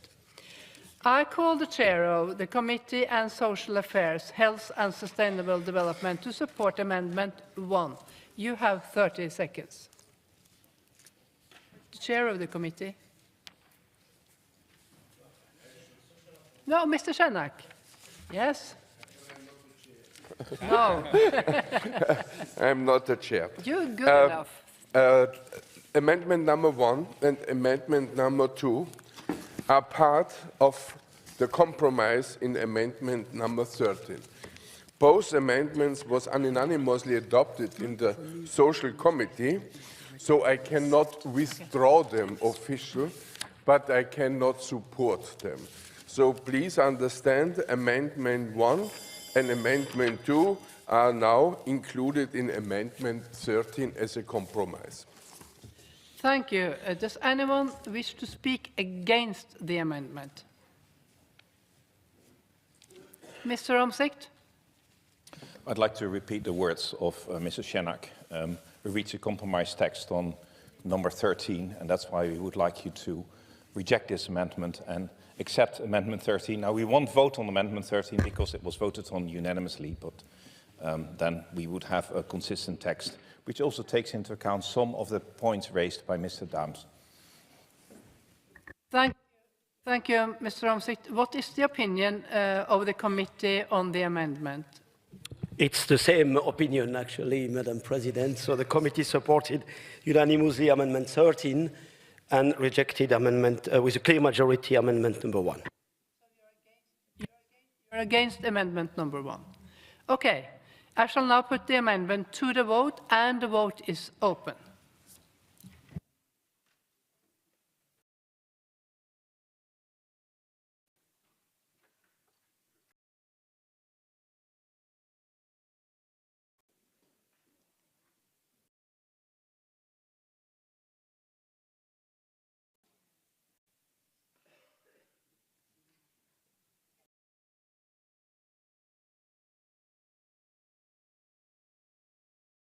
The vote is closed. I call for the result to be displayed. And you see the result, and the amendment is rejected. Then we continue, and I call Mr. Schäfer to support Amendment 13. You have 30 seconds. Is this Mr. Schenak? Yes. Yes, not Mr. Schenak. No, it was not read, so I was waiting. Yeah. This was, I think, we did it today in the morning, and it was not so easy for us because we have to move from both sides. For the social committee and the committee who is responsible for children's rights, it was important that there is not the sentence anymore, forfeit their right to family life. And I think this compromise, I stay behind this compromise, and I hope this compromise gets a big majority. Thank you, Mr. Schenak. Does anyone wish to speak against the amendment? No, the compromise seems to be, in a way, obviously in favor also of the committee. Is obviously in favor.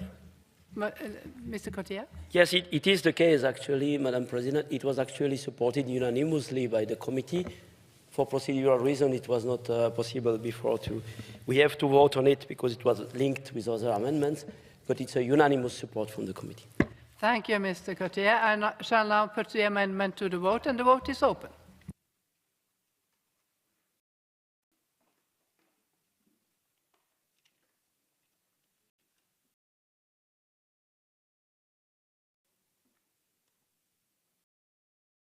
The vote is closed. I call for the result to be displayed. And you see Amendment 13 is agreed to. Then we continue. I call the Chair of the Committee on Social Affairs, Health and Sustainable Development to support Amendment 2. You have 30 seconds. It's also still Mr. Schenak? Yeah. See, you not forget that I was long time the chair of this committee, but now I'm only the rapporteur. But it's no problem. I always feel in a very positive to this wonderful committee. As I said before, that I cannot withdraw because it was unanimously adopted, but it's now a part of the compromise, and so I'm not supporting this amendment. You are not supporting. So then, does anyone else wish to support this amendment? No. What's the opinion of the committee? I have to ask if you. I heard Senna speak against, so I do not repeat any more of that. So the committee, please, the chair of the committee. Yes, the committee is against by a clear majority. Thank you. The committee is against. I shall now put the amendment to the vote, and the vote is open.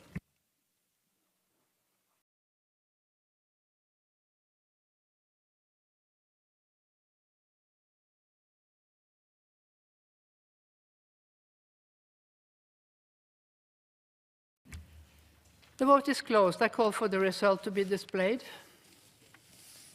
And amendment number 2 is rejected. Then we continue, and I call Mrs. Komenko to support Amendment 9, and you have 30 seconds. She's not here? Yes, you are. Madam President, Yes? I think you were mentioning Amendment 8, because I was submitting Amendment 9. I have Amendment 9, so... But I can ask otherwise. Does anyone Yes, else wish to support this amendment? Sorry, my apologies. No, yes, you're welcome. Yes. Besides the work of the law enforcement bodies, there are more actors who track atrocities in such cases, and these are the journalists and the media. Their role, as well as the role of social media, human rights activists, and ordinary citizens, is huge in collecting, preserving, and verifying open source information related to the war crimes. And this demand is in line with recently adopted Digital Services Act of the EU. Thank you. Thank you. Does anyone else wish to support this amendment? No, I don't see. I have been informed that Mr. Omtzigt wishes to propose an oral sub-amendment as follows. And that's about to replace the words evidence of war crimes and human rights violations with evidence of genocide, war crimes, and other human rights violations. In my opinion, the oral sub-amendment is in order under our rules. However, do 10 or more members object to the oral sub-amendments being debated? No, I do not see. Fewer and not at all members object to the oral sub-amendment being debated. Therefore, I call, I think it's Mr. Omtzigt, to support his oral sub-amendment. You have 30 seconds. It's a very useful amendment, but it left out one word, and that's evidence of genocide. So I propose to also, if we ask these online platforms, and it will be quite difficult to ask them, and if they preserve evidence, then they should not only preserve evidence of war crimes and other human rights violations, but also of genocide, because we determine that genocide happened there. So to insert the word genocide. Thank you, Mr. Omtzigt. Does anyone wish to speak against the oral sub-amendment? No, I see none. What is the opinion of the mover of the main amendment? And then I go back to, I think I go back to Mrs. Komenko. What is your opinion? I agree with Mr. Rapporteur. Thank you. You agree to Mr. Omtzigt. And the committee is obviously in favor? Yes, of the amendment. I will now put the oral sub-amendment to the vote, and the vote is open.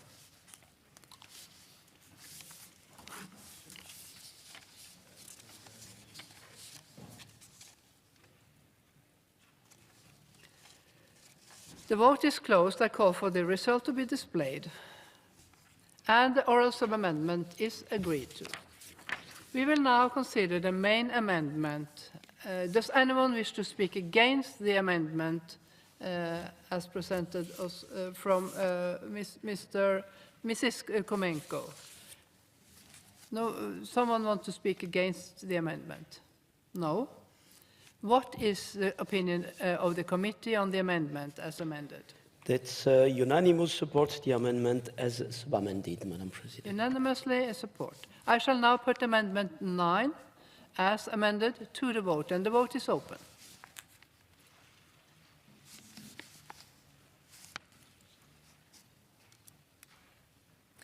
And the vote is closed. I call for the result to be displayed. An amendment as amended is agreed to. I will now proceed to vote on the draft resolution contained in document 15591 as amended. A simple majority is required. The vote is open.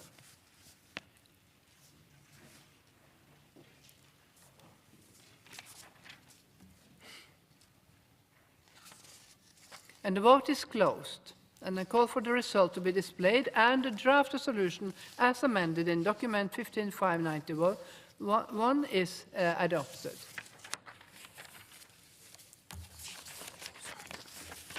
And I understand that the chairperson of the Committee on Legal Affairs and Human Rights wishes to propose to the Assembly that Amendment 6 to the draft recommendation, which was unanimously approved by the committee, should be declared as agreed by the Assembly. Is it so, Mr. Cotier? Yes, it is. Does anyone object? If so, please ask for the floor by raising your hand. I see none. As there is no objection, I declare that Amendment 6 to the draft resolution has been agreed. There is an objection, so the amendment will be taken. No, this is not right. Yeah. Any amendment which has been rejected by the committee decised for report by a two-thirds majority of the votes cast shall not be put to the vote in plenary and shall be declared as definitively rejected unless 10 or more members of the Assembly objects. I understand that the chairpersons of the committee wishes to propose to the Assembly that Amendment 7 to the draft resolution, which was rejected by the committee with a two-thirds majority, be declared as rejected. Is it so, Mr. Cotier? Yes? Yes, it is. Does anyone object? I see none. As there is no objection, I declare that Amendment 7 to the draft resolution are rejected.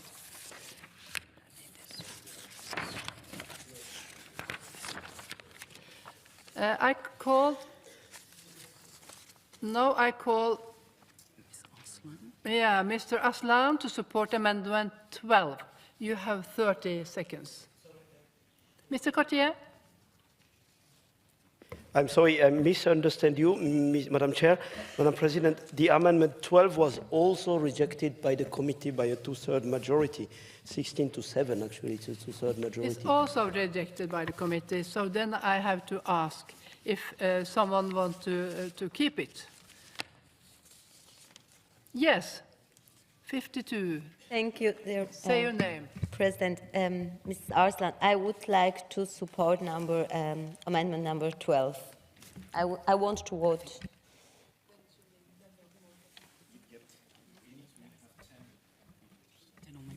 Yeah, you need 9 more people.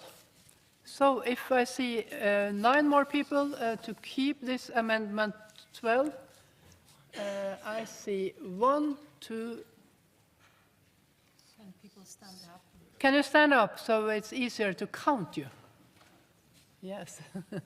1, 2, 3, 4, 5, 6, 7, 8, 9, 10, 11, 12. That's more than 10. Yes. So we have to vote about it. That's okay. Does anyone want to? You have supported it. We know the position of the committee, but Mrs. Aslan, you want to move it. So then the floor is yours. Thank you, Mr. President.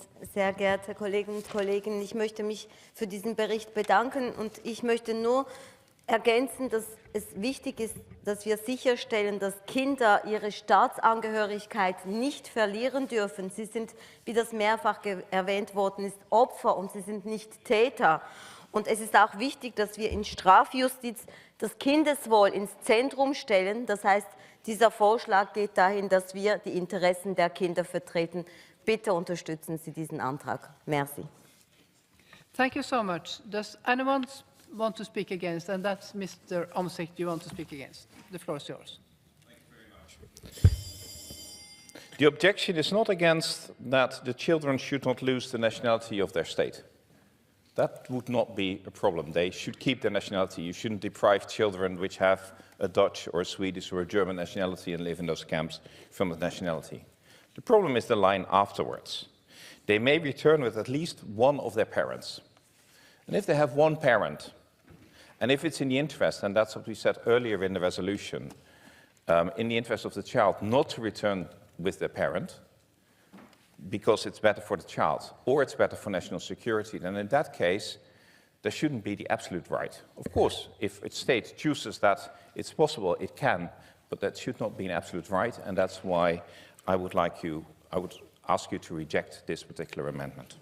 Thank you, Mr. Omsikt, and the committee was also against, as we heard Mr. Cotier, the chairperson of the committee, and I will now put the amendment to the vote, Amendment 12. The vote is open.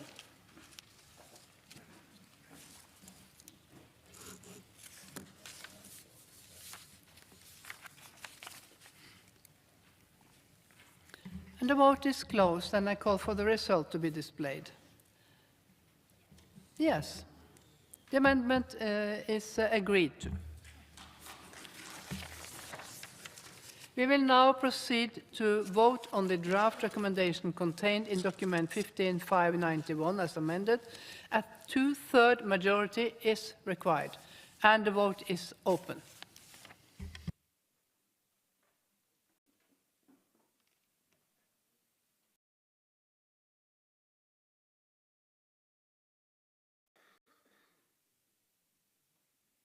The vote is closed, and I call for the result to be displayed, and the draft recommendation in document 15/591 is adopted.